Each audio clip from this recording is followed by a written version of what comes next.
2025년 8월 26일이죠. 공개방송 시작해 보도록 하겠습니다. 시장은 아셨던 대로 미국부터 이슈가 있었습니다. 크게 두 가지 이슈라고 생각을 하시면 될 것 같습니다. 첫 번째는 한미 정상회담이죠. 한미 정상회담 이슈가 있었고요. 두 번째는 미국 쪽에서 이슈가 있었는데 금리나 기대감이 줄어들었죠. 떨어졌죠. 줄어든 겁니다. 세 번째는 전일에 이어서 노란 봉투법과 그 다음에 상법 개정안 이슈가 있었고요. 이로 인해서 전체의 흐름이 움직였다라고 생각을 하시면 될 것 같습니다. 시장 상황을 먼저 빠르게 말씀을 해드리자면요. 오늘 코스피 시장 기관과 외국인이 동반 매도를 하는 모습이었습니다. 장 초반부터 코스피는 하락을 이어갔다라고 보시면 될 것 같고요. 외국인의 매도가 거셌다라는 걸 볼 수가 있을 것 같습니다. 코스닥은 외국인 쪽이 매수로 전환이 된 모습이었는데 기관 쪽은 여전히 매도가 이어지는 모습이었습니다. 이 수급에 따라서 종목들의 변화가 컸다라고 생각을 하시면 될 것 같은데 앞서 언급을 해드렸던 내용들 외에 하나 더 확인을 해보시게 되면요. 코스피의 경우는 이전에 고점 부근까지는 올라왔습니다. 3220에서 3230포인트가 단기 저항인데 어제 큰 폭으로 올라왔기 때문에 오늘은 조정 저는 가능한 날이었다라고 생각을 하고 있습니다. 중요한 건 지금 박스권으로 이어질 것인가 그 여부가 중요할 것으로 보이고 있는데 우리들은 일단은 박스권 유지가 될 수도 있겠다라고 생각을 하시고 매매를 하셔야 된다는 얘기예요. 그러면 여기에서 중요한 건 코스피는 조정받을 가능성이 있다라고 생각하시고 매매하라는 얘기입니다. 코스닥 확인해 보시게 되면 코스닥은 오늘 올라오는 모습이긴 합니다. 근데 단점 하나가 뭐냐면 이전에 저항으로 형성되었었던 가격이 803포인트라고 생각을 하시면 될 것 같은데 이 803포인트대까지 올라왔잖아요. 그래서 장 초반까지는 오르는 종목들이 굉장히 많았었는데 오후부터 지지부진했던 이유는 저항 부근에 도달을 했기 때문에 매수세가 들어온다라고 하더라도 큰 흐름은 없었다라고 보시면 될 것 같습니다. 중요한 건 코스닥이 내일 803포인트를 뛰어넘어야지만 815포인트대까지 추가적인 상승이 이어질 수 있다는 것도 참고를 해주시면 좋을 것 같고요. 오늘 시장 업종으로 빠르게 확인을 해보도록 하겠습니다. 삼성전자와 SK 하이닉스가 흐름이 좀 바뀌었는데 이번 주에 엔비디아 실적이 발표가 되죠. 그에 따라서 아마 SK 하이닉스의 변화가 있을 것이다라고 생각을 하고 있고요.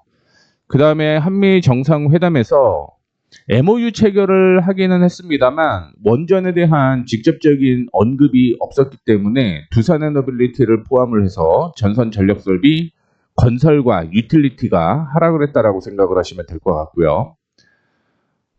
그 외에 방산주도 오늘 약세가 이어지는 모습이었습니다. 그 다음에 건설 기계 역시 약세가 이어질 수밖에 없었던 요인이죠. 자, 그 다음에 항공해운 쪽으로 보게 되면 대한항공이 보잉에 100대가 넘는 항공기를 주문할 것이다라는 이슈 때문에 상승을 했다가 하락을 했죠. 그리고 해운 관련주 약세에 이어지고 있는 모습이고요. 조선 자동차 확인해 보시게 되면 사실은 이게 이해가 좀 안 될 수도 있겠는데 조선이나 자동차나 건설이 사망률이 조금 높아요. 그래서 노란봉투법에 대한 악재로 인해서 저는 조정을 받았다라고 보고 있습니다.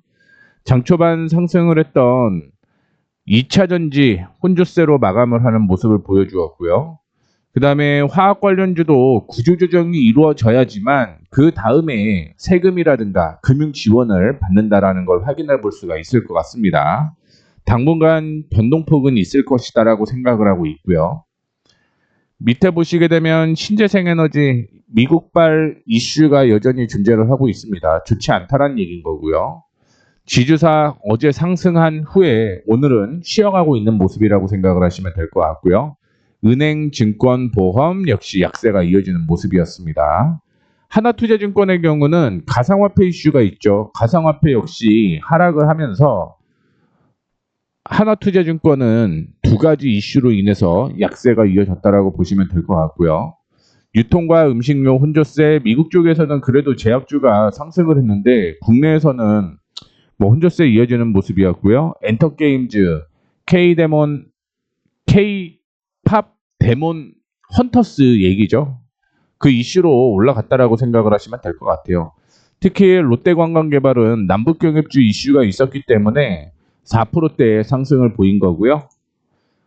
내용들은 대부분 이렇습니다. 남북경협주가 상승을 한 반면에 로봇 관련주도 상승을 했습니다. 로봇 관련주는 노란봉투법에 대한 이슈로서 상승을 했다라고 보시면 될 것 같은데 이러면 금리 인하를 할 수 있을지가 모르겠네요. 고용 지표가 우리나라가 안 좋죠. 뭐 은행에서는 11억을 받고 퇴사를 한다. LG전자에서도 뭐 퇴직을 한다. 이런 얘기가 있기 때문에 고용 지표에 대한 문제가 계속적으로 발생을 하게 되면 우리나라 금리 인하 하기는 할 텐데 아마 그런 부분이 그렇게 좋지는 않을 것으로 보이고 있습니다. 그 다음에 일부 제약바이오 상승을 하고 있는 모습이고요. 2차 전지는 앞서 코스피 관련된 종목들에 따라서 약세가 이어졌고요. 제가 생각하는 게임엔터는 여전히 저는 좋지는 않다라고 보고 있습니다. 로봇 관련주 올라가다가 윗꼬리가 달리는 모습 보여주고 있고요. 결제 시스템은 스테이블 코인 그 가상화폐 이슈가 있기 때문에 오늘 약세가 이어졌다라고 보시면 될 것 같습니다. 전체적으로 그런 흐름이 다 이어졌다라고 보시면 될 것 같고요. 원익홀딩스는 왜 올라갔느냐? 로봇 관련주로 이슈가 된 거고요. 유리기판 관련주였던 캠트로닉스도 올라갔습니다. 그 다음에 원익과 제우스가 로봇 관련주로 엮여 있다는 거 참고를 해주시면 좋을 것 같고요. 2차 전지 혼조세 이어졌고 바이오 일부 종목은 상승을 하는 모습이었고 자동차 좋지는 않고요. 한국에서도 지금 20대가 갤럭시를 많이 쓴다라는 얘기가 나오고 있는 상황입니다. 그렇기 때문에 스마트폰 관련주 이슈가 되고 있는데 9월 9일 날 아이폰도 출시를 할 것으로 예상을 하고 있으니까 그 점도 참고를 해주시면 좋을 것 같고요. 그 다음에 알래스카 LNG 관련주도 오늘 상승을 하는 모습 보여주고 있습니다. 남북경협주 올라가다가 윗꼬리를 다는 모습 보여주었다라는 것도 오늘 특징이었다라고 보시면 될 것 같습니다. 보게 되면 8월 21일 날 M+를 포함을 해서 테크윙, CNC 인터내셔널, 아이패밀리 SC, M+를 얘기를 해드렸습니다. 참고로 테크윙은 반도체 플러스 반도체죠. 여기 테마로는 유리기판까지 포함이 되어 있는 종목이고 화장품 중에서 바닥인 종목은 여전히 아이패밀리 SC와 CNC 인터내셔널입니다. 그리고 M+는 2차 전지죠. 그러다가 8월 22일 날 어떤 변화가 있었냐면 DIC가 포함되기 시작을 했어요. 로봇 관련주죠. 그 다음에 미트박스는 오늘 한미 정상회담에서 축산에 대한 문제가 안 나오다 보니까 추가적으로 개방 안 한다라고 얘기를 했죠. 그러다 보니까 하락을 하는 모습이었고요. 그 다음에 뷰노를 포함을 해서 시메스 로봇 관련주가 갑자기 어제도 들어온 거죠. 어제 노란봉투법에 대한 이슈 때문입니다. 그리고 오늘 로봇 관련주가 다시 상승을 하는 모습을 보여주고 있죠. 흐름이 지금 이렇게 바뀌고 있기 때문에 제가 여러분들한테 이 종목들 매수하셔야 돼요. 관심 종목입니다라고 얘기를 하는 건 트렌드를 확인하라는 겁니다. 트렌드. 그래서 제가 10시에 시황을 얘기를 해드릴 때는 오늘 어떤 종목들이 어떤 이슈가 있었고 이런 얘기를 해드리는 이유가 지금 시장이 이런 트렌드로 바뀌고 있어요. 이런 트렌드는 한번 또 상승할 여지가 있습니다라고 얘기를 해드리면서 관심 종목을 제가 언급을 해드리고 있죠. 관심 종목. 이 관심 종목도 역시 트렌드를 계속 쫓아가지 않으면 우리는 하락하는 추세 혹은 하락하는 트렌드만 보유를 할 수밖에 없어요. 그러면 이 종목들은 상승 여력이 없다라는 거죠. 그래서 제가 계속적으로 올라가는 종목들 여러분들께 언급을 해드리고 있는 겁니다. 제가 테크윙을 확인을 했을 때 원래 올해 실적이 굉장히 좋았습니다. 근데 실적이 변했어요. 없어졌습니다. 그래서 지금부터는 실적이 없는 종목들은 향후 어떤 흐름이 나오는지를 확인을 해 보셔야 되는데, 제가 여러분들한테 테크윙을 얘기를 할 때는 박스권으로 유지가 됐습니다. 원래는 처음에 얘기를 했을 때 하락하는 추세를 돌려내기 시작을 한 거죠. 그러다가 올라가다가 이전에 지지가 형성되는 모습 때문에 돌파를 하지 못했고, 반도체 약세가 이어지게 되면서 하락한 모습이죠.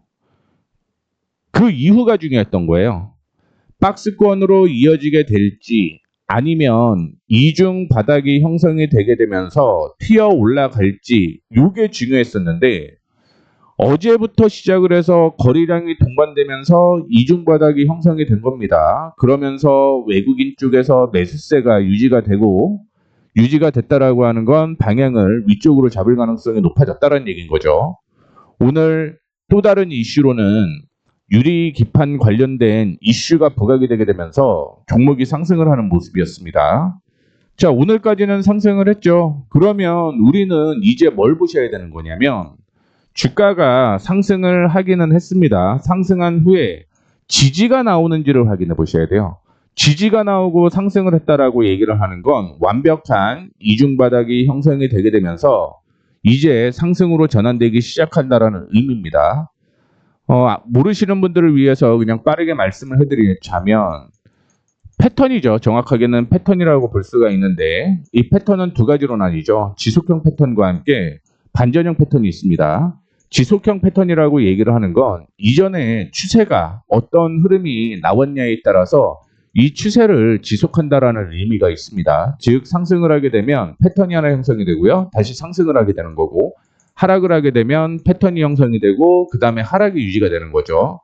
반대로 반전형 패턴이라고 얘기를 하는 건 하락 추세가 패턴이 만들어진 다음에 상승으로 전환되는 거고요. 반대로 상승을 하고 있던 종목이 패턴이 만들어지게 되면 하락으로 전환되는 겁니다. 그러면 지금 이중바닥은요, 하락하는 추세가 패턴이 나오게 되면서 상승으로 전환된다라고 하는 반전형 패턴인 거예요.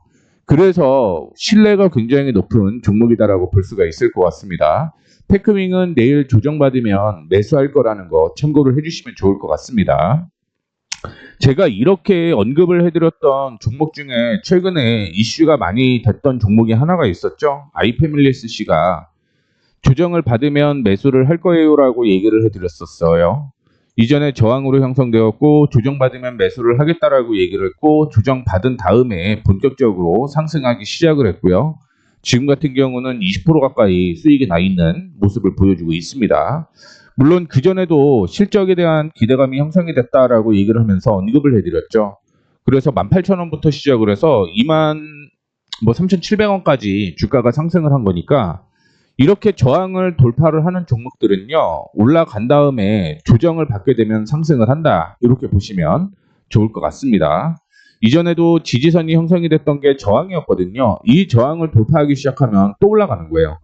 그래서 제가 매매를 할 때는 저항을 돌파를 하게 되면 일단은 이탈가를 여기로 잡아 놓는 거예요. 그리고 상승을 하게 되면 손절가를 계속 높여가면서 매매를 한다라는 거 참고를 해주시면 좋을 것 같습니다.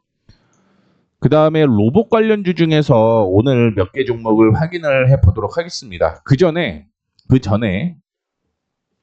뭘 얘기를 해드리고 싶냐면, 제가 언급을 해드렸던 종목들을 사신 분들이 계실 거잖아요. 그런 분들을 위해서 이 종목들 빠르게 확인을 시켜드리도록 하겠습니다.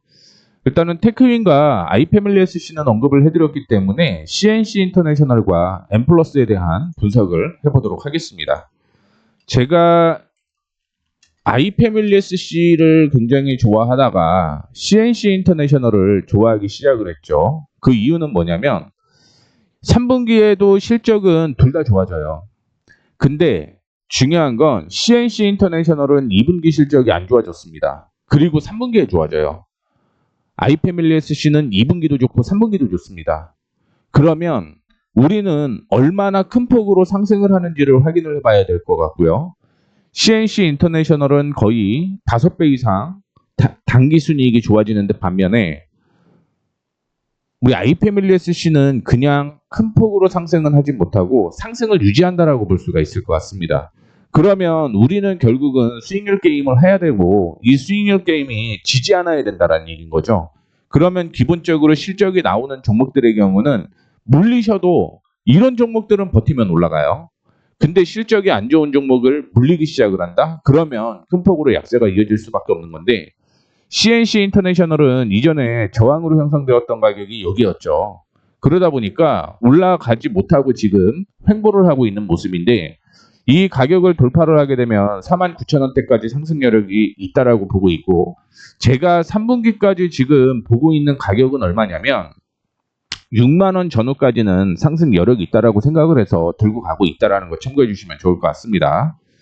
실적 말씀드렸던 대로 체크를 해보게 되면 우리는 단기 순이익을 볼 때 지배주주 순이익을 보라고 말씀을 해드렸죠. 7억에서 83억으로 12배 정도 증가를 하는 걸 확인을 해볼 수가 있을 것 같고요. 그리고 4분기에도 실적이 크게 빠지지는 않는다라는 거 확인해 볼 수가 있을 것 같습니다. 반면에 iPhSC는 4분기에는 좀 약세가 이어지죠. 그리고 3분기에 실적이 이렇게 좋아지는 걸 확인해 볼 수가 있는데 약 50% 정도밖에 좋아지지 않죠. 그러니까 당연히 저는 CNC 인터내셔널을 탑픽으로 볼 수밖에 없었다라는 거 참고해 주시면 좋을 것 같고요. 그 다음에 앞서 언급을 해드렸던 엠플러스도 제가 8월 21일 날 이전에 지지가 형성이 됐던 가격을 돌파를 했을 때 여러분들한테 언급을 해드렸고요. 그 다음에 다시 한번 저항을 돌파하는 시점에서 말씀을 해드린 다음에 최근에 기관과 외국인이 동반 매수가 들어오게 되면서 주가가 큰 폭으로 상승을 하고 있습니다. 저는 13,000원대까지 올라올 것이다라고 예상을 했고요. 지금 13,000원까지 올라왔죠. 조정을 좀 받아주고 이전에 저항으로 형성이 되었던 13,000원을 돌파를 한다라고 하면 그때는 매수를 더 해도 상관이 없습니다. 혹은 신규로 매수가 진행이 돼도 상관이 없어요. 왜냐하면 엠플러스의 경우는 저는 19,000원대까지 상승 여력이 있다라고 생각을 하고 있기 때문에 이 수급을 믿고 좀 덤벼보셔도 괜찮겠다라고 얘기를 해드릴 수가 있을 것 같습니다. 뭐 실적은 1인데 주가는 5이다라고 얘기를 하게 되면서 저평가에 나섰다라고 얘기를 하고 있는데 공장 증설이 됐어요. 공장 증설을 하게 되면서 매출이 계속적으로 늘어나는 모습을 보여주고 있기 때문에 뭐 만약에 이 종목에 관심이 여전히 있다라고 하면 13,000원을 돌파를 한 다음에 매수가 진행이 돼야 된다라는 거 말씀을 해드리도록 하겠고 어제 DIC가 관심 종목으로 저한테는 들어왔었습니다. 로봇 관련주로 이슈가 되고 있는 모습이고요. 제가 박스권 매매를 해도 괜찮지 않을까라고 생각을 했던 종목입니다. 이전에 박스권으로 형성되었던 거 확인을 해보시게 되면 이렇게 박스권 형성이 되었죠. 그러다가 박스권을 이탈하는 모습에서 다시 하단에서 박스권이 만들어졌는데 이 하단에서 갭상승을 하게 되면서 위쪽 박스권이 형성이 되고 있죠. 그래서 오늘 차익 실현을 했어요. 차익 실현을 했다라고 볼 수 있을 것 같고 미트 박스를 혹시 제가 언급을 해드린 다음에 들고 계신 분들의 경우는 저점을 한번 형성을 어디에서 했는지를 확인해 보시게 되면 답이 나오죠. 이전에 저점으로 형성이 되었던 곳에서 반등이 나오게 되면서 주가가 상승을 하는 모습입니다. 앞서 언급을 해드렸던 대로 농축산물 추가 개방 논의가 없었다라는 것 때문에 약세가 이어지는 모습인데 그 전에 농축산물 이슈 때문에 이거 올라간 건가요? 저는 그렇지 않다라고 보고 있습니다. 원래 한국에서 농축산물 추가 개방 없다라고 얘기를 했어요. 그렇기 때문에 그 이슈로 올라간 게 아니었기 때문에 저는 미트박스는 다시 상승 여력이 있다라고 생각을 하고 있고요. RF 시스템즈의 경우도 지금 확인을 해보시게 되면 최근에 저점 부근에서 지지가 나오게 되면서 반등을 하고 있는 모습이 연출이 되고 있습니다. 두 번째, 이전의 고점부터 하락하는 추세를 쭉 연결을 해보게 되면 저항 부근에서 지금 돌파 시도를 했다가 조정을 받는 모습인데 이거 괜찮다라고 보는 이유는 두 가지가 있습니다. 첫 번째는 뭐냐면 외국인 쪽에서 매수세가 지속적으로 이어지고 있다는 거 확인해 볼 수가 있을 것 같고요. 조정을 받았는데 거래 없는 조정은 의미 없다라고 생각을 하셔야 돼요. 거래 없는 조정은 버틴다. 근데 거래가 85%밖에 전년 대비해서 동반이 되지 않았다라는 얘기인 거죠. 그런 건 당연히 쉬어가는 흐름이 연출이 되었다라고 생각을 하시면 될 것 같습니다. 카페24의 경우는 이전에 저항을 돌파를 하게 되면 그때부터 매수가 가능하다라고 얘기를 했는데 아직은 저항을 돌파하지 못하는 모습이기 때문에 지켜보셔야 된다라고 말씀드릴 수 있을 것 같고요. 뷰노의 경우는 최근에 단기적인 저항이 돌파를 하는 모습이었습니다. 참고로 뷰노는 내일도 괜찮을 것 같아요. 내일도 괜찮은데 매매를 할 때는 3분할로 매매를 하시면 됩니다. 만약에 내일 조정을 받게 되면 28,000원 수준에서는 매수 가능해요. 그런데 뛰어 올라가게 되면 21,100원에서 21,500원 사이에 매수 가능하다 이렇게 볼 수 있을 것 같고요. 두 번째는 둘 중에 하나만 매수를 하시면 됩니다. 여기에서 매수를 하든지 여기에서 매수를 하든지 내일 주가가 어떻게 움직일지 모르니까. 그리고 2차로 매수를 해야 되는 건 22,000원을 돌파를 하게 되면 매수 타이밍이 한 번 더 나온다라고 생각을 하시면 될 것 같고요. 세 번째 매수 타이밍은 여기죠. 22,500원을 돌파를 하면 매수를 하면 됩니다. 그럼 우리 22,000원에서 22,500원으로 바꿀게요. 22,000원에서 22,500원 매수 타이밍으로 바꾸게 되면 이전에 지지받았던 곳이 저항을 뚫고 올라가는 흐름이 나타나기 때문에 이때는 매수 타이밍이 나온다라고 생각을 하시면 될 것 같고요. 제가 뷰노에 대한 얘기를 해드렸습니다. 분석도 제가 일요일 날 굉장히 열심히 분석을 해드렸는데 그때 어떤 얘기를 제가 해드렸었냐면 실적이 3분기부터 턴 어라운드 될 것이다 라고 얘기를 해드렸죠. 그러면서 시어스 테크놀로지에 대한 얘기를 해드렸는데 2분기에 흑자 전환이 됐습니다. 계속적으로 적자가 이루어지다가 2분기 흑자 전환되면서 연간 실적 흑자 전환되었다라는 것 때문에 주가가 이렇게 간 거거든요. 그런데 뷰노의 경우 3분기부터 흑자 전환이 되고요. 내년부터 실적이 좋아질 가능성이 굉장히 높습니다. 그러면 주가는 어디까지 올라가야 되는 거냐면 보수적으로 45,000원은 뛰어넘어야 돼요. 왜? 내년에는 연간 흑자 전환이 예상이 되고 있고요. 분기로 보게 되면 3분기부터 턴 어라운드가 진행이 되고 있기 때문에 참고로 시어스 테크놀로지와 뷰노는 같은 업종입니다. 그래서 분할로 매매를 하셔도 괜찮다라는 말씀 드리도록 하겠고요.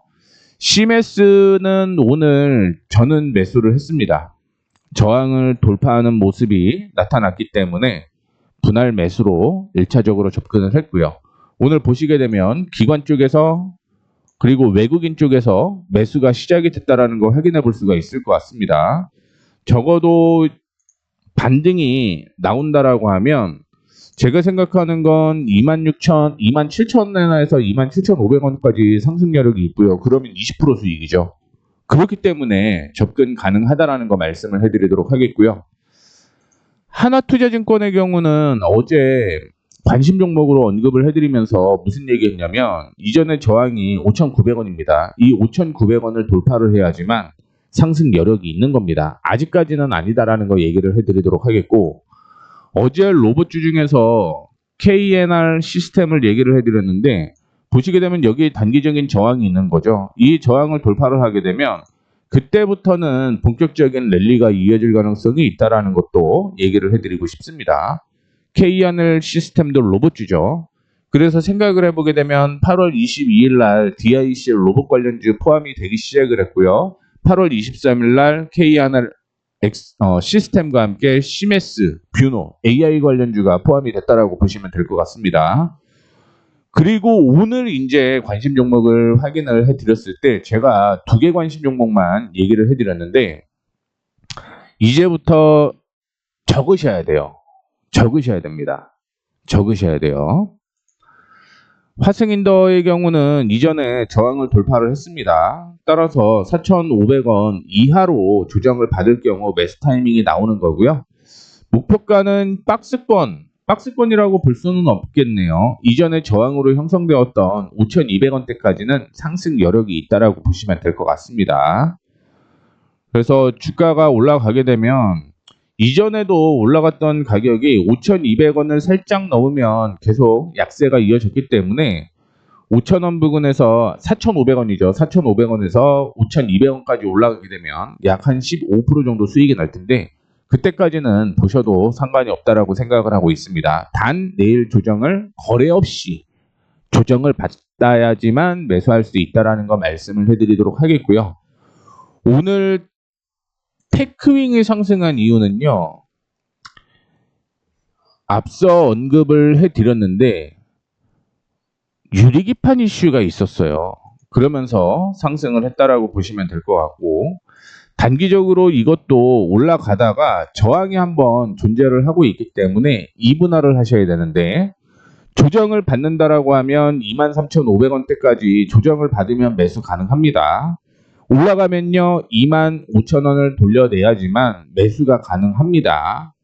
위든 아래든 방향을 이렇게 잡았을 때 나는 어떻게 대응을 할 것인가를 결정을 해보시면 그 다음에 그 흐름대로만 끌고 가시면 된다라는 거 말씀을 해드리도록 하겠고요. 제가 오늘 T로보틱스를 차익 실현을 했어요. 그 이유는 뭐냐면 이전에 저항으로 이렇게 형성이 되었기 때문에 오늘은 조정을 받을 가능성이 있겠구나 라고 생각을 해갖고 차익 실현을 했는데 또 타이밍이 나온다는 얘기죠. 11,500원을 돌파를 하게 되면 이전에 지지가 형성이 되었던 곳, 저항이 형성되었던 것을 확인해 보게 되면 이 가격이죠. 그래서 이 가격을 돌려낼 가능성이 굉장히 높습니다. 그래서 13,000원대까지 올라올 가능성이 있는데 그것만 하더라도요 10% 수익은 충분히 가능하다 이런 말씀을 드리도록 하겠습니다. 당분간이 아니에요. 로봇 관련주는 갈 수밖에 없어요. 노란봉투법 때문에 중대재해법까지 같이 있잖아요. 누구 하나가 문제가 되게 되면 큰일 난다라는 거죠. 차라리 인력을 줄이고 로봇을 도입하는 게 맞는 거죠. 꾸준하게 갈 수밖에 없는 게 지금은 로봇주밖에 없습니다. 로봇주 그래서 말씀을 해드렸다라는 거 참고를 해주시면 좋을 것 같고요. 오늘은 로봇주에 대한 얘기를 조금 더 해보도록 하겠습니다. 나우로보틱스는 그냥 넘어가 볼게요. 어차피 오늘 로봇 관련주 또 있습니다. 유진 로봇을 볼게요. 이전에 저항이 형성되었던 가격이 1,600원 수준으로 볼 수가 있죠. 이 1,600원을 돌파를 하게 되면 이전에 지지받았던 곳, 저항받았던 곳, 이 저항을 돌파를 하게 되면서 이중바닥이 형성이 되는 거죠. 제가 앞서서 이중바닥이 어떤 의미인지를 설명을 해드렸습니다. 이중바닥이 형성이 되게 되면 뭐 그냥 단기적으로 본다라고 하더라도 보수적으로 12,000원대까지는 상승 여력이 있기 때문에 이것도 10% 이상 수익이 날 가능성이 높다라고 생각을 하시면 될 것 같습니다. 외국인 쪽에서 매수가 유지가 되고 있다는 거 확인을 해볼 수가 있을 것 같고요. 그 다음에 AI 코리아는 이게 인공지능 관련주거든요. 최근에 상장이 된 후에 큰 폭으로 조정을 받았습니다. 그러면서 저항으로 형성되었던 가격이 이 가격인데 저항을 돌파를 할 때는 거래량이 동반이 돼야 돼요. 그런데 2,500%가 동반이 되었습니다. 주식수가 800만 주인데 최대 주주가 뭐 절반 갖고 있다라고 가정을 하면 전체의 25%, 4분의 1 정도가 거래량이 돌았다라는 거죠. 그러면 이건 무슨 얘기냐면 누군가 이제 올리기 위해서 매수가 시작이 됐다라고 생각을 하시면 될 것 같습니다. 조정을 받으면 저는 관심 종목으로 보고 있다라는 거 말씀을 해드리도록 하겠고 오늘 종목을 보면서 눈에 띄는 게 하나가 있었어요. 그 눈에 띄는 게 뭐였냐면 한올바이오파마가 눈에 띄기 시작을 하더라고요. 생물 보안법에 대한 이슈가 계속적으로 있잖아요. 그러다 보니까 제 생각은 이제부터 바이오를 슬슬 또 봐야 되는데 어떤 바이오를 볼 것이냐 이게 또 문제가 있는데 저도 매수는 한 거는 아닙니다. 그런데 이전에 지지를 확인을 해보게 되면 29,000원 부근이 지지가 형성이 됐던 곳입니다. 그래서 29,000원을 돌파를 했다가 이때는 갭상승하고 눌린 거죠. 이럴 경우는 차익 실현이 가야겠죠. 왜? 거래량이 동반되면서 밀리기 때문에. 그러다가 지금 다시 한번 분위기가 나오고 있다라는 걸 체크를 해볼 수가 있을 것 같습니다. 31,500원을 돌파를 하게 되면 이거는 완벽한 흐름이 나올 가능성이 있다라고 보고 있고요. 보수적으로 제가 매매를 하는 가격은 4만원, 38,000원, 4만원 정도를 확인을 해볼 수가 있을 것 같습니다. 무슨 얘기냐면 저라면 38,000원에서 일부 차익 실현하고 4만원에서 그냥 다 정리하고 끝낸다는 얘기예요. 이 정도 폭이면 이렇게 매매하는 게 오를 수 있다라는 거 말씀을 해드리도록 하겠고요. 마지막으로 종목 하나는 원익을 말씀을 좀 해드리고 싶습니다.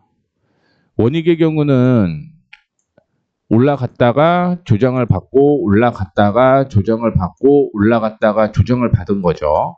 그러면서 이전의 저점을 쭉 연결을 해보게 되면 정확히 헤드앤숄더가 나왔습니다. 헤드앤숄더의 의미는 뭐죠? 하락하던 추세가 상승하던 추세가 하락으로 추세가 변경이 되는 반전형 패턴인 거죠.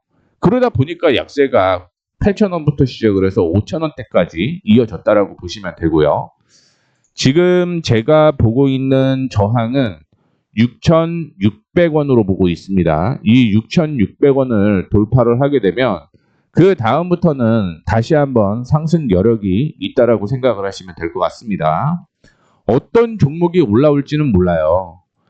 그리고 올라온다라고 하더라도 이게 단기적인 건지 아니면 중장기적으로 본격적으로 상승이 움직이는 건지는 조금 더 체크를 해 보셔야 된다는 말씀 드리도록 하겠고요. 올라가면 매수해야 되는 종목들 몇 개 말씀을 해드렸습니다. 그리고 올라가든 떨어지든 사야 될 종목들도 언급을 해드렸습니다. 이런 종목들 지속적으로 관심을 가지셔야지만 트렌드에 따라갈 수 있다는 거 말씀을 해드리도록 하겠습니다. 이렇게까지 좀